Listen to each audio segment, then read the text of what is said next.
اختیار کر لیتا ہے اور پھر اسے خدا کے جلال کے لیے الہی طریقے سے استعمال کرتا ہے۔ تیری میٹھی زبان، یہ بیگانہ زبان جو میں نے کر نہ سکوں وہ تو کرتا بیان۔ کتاب مقدس جو زبان اور روح القدس میں بپتسمہ کے تعلق کو قائم کرتا ہے وہ روح القدس کی اپنی فطرت سے ماخوذ ہے۔ بہت ساری عبارتوں میں یسوع اس بات پر زور دیتا ہے کہ روح القدس حقیقی شخص ہے۔ خدا باپ، بیٹا اور روح القدس حقیقی ہیں۔ یوحنا 16:13 میں یوں لکھا ہے، لیکن جب وہ یعنی روح حق آئے گا تو تم کو تمام سچائی کی راہ دکھائے گا، اس لیے کہ وہ اپنی مرضی سے نہ کہے گا لیکن جو کچھ کہے گا وہی کہے گا اور تمہیں آئندہ کی خبر دے گا۔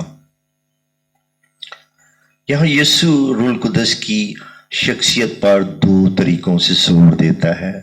اسم اشارہ وہ استعمال کرنے سے بولنے کی صفت کو اور روح القدس کے ساتھ منسوب کرنے سے غور کرنے سے یہ بات واضح ہوتی ہے کہ الفاظ کے ذریعے سے گفتگو کرنا شخصیت کے فیصلے کن اور منفرد خصوصیت ہے کہ کوئی بھی چیز جو الفاظ کے ذریعے سے گفتگو کرتی ہے ہم قدرتی طور پر اسے شخص تصور کرتے ہیں۔ یہ حقیقت کہ روح القدس براہ راست اپنے حوالہ سے بولتا ہے اس کے حقیقی ہونے کا ایک بڑا نشان ہے۔ اس کے ساتھ ساتھ ہم پولس کے الفاظ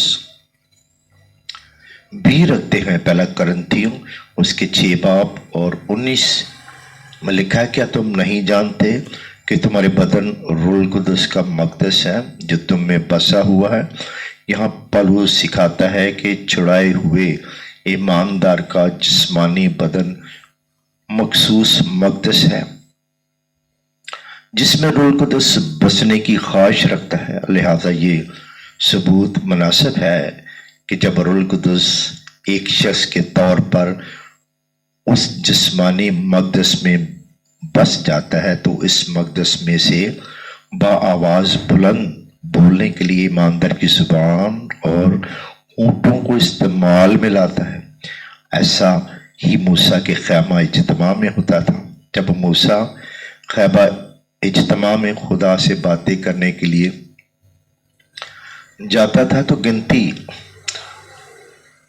7 8 9 میں سے اس نے سرپوش پر سے وہ آواز سنی جو اس سے مخاطب تھی اور اس نے اس سے باتیں کی، کیونکہ موسیٰ نے اس آواز کو سنا جو شخصیت کی علامت ہے۔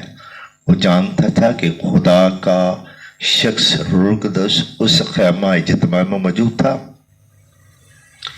اسی طرح سے آج جب ہم روح القدس کی آواز کو بآواز بلند کسی ایماندار کے جسم کے مقدس میں سے سنتے ہیں تو ہم شخصیت کے اس ثبوت سے سمجھ جاتے ہیں کہ روح القدس بذات خود حاکم اعلیٰ خدا کے اکنوم کا تیسرا شخص اس ایماندار کے اندر قیام کر چکا ہے۔ لہذا ہم نے دیکھا کہ غیر زبانوں میں باتیں کرنا روح القدس میں بپتسمہ پانے کا ثبوت ہے اور کتاب مقدس کے 3 سنہری عظیم اصولوں کے مطابق ہے۔ ایماندار کا دل الہی طور پر پاک روح سے باہر جاتا اور پھر الہی طور پر گفتگو کی صورت میں اس کے منہ سے بہنے لگتا ہے۔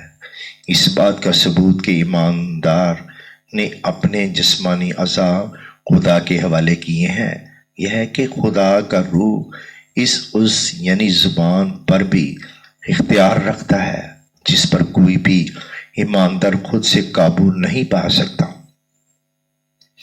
ایماندار کے جسم کے مقدس میں جسے روح القدس اس بات کا مظاہرہ کرتا ہے کہ وہ اب وہاں ایک شخص کی حیثیت سے بستا ہے۔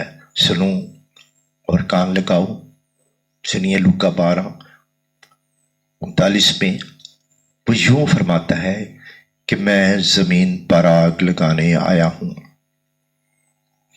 اگر لگ چکی ہوتی تو میں کیا ہی خوش ہوتا۔ یاد رکھیے 2022 میں پورے ہندوستان میں روح القدس کی آگ بھڑک اٹھے گی اور بہت سے عظیم خادموں کو دکھ اٹھانا پڑے گا۔ عالمگیر کلیسیوں کو اپنی دعاؤں میں یاد رکھیے۔ آمین۔ خداوند آپ سب کو برکت دے۔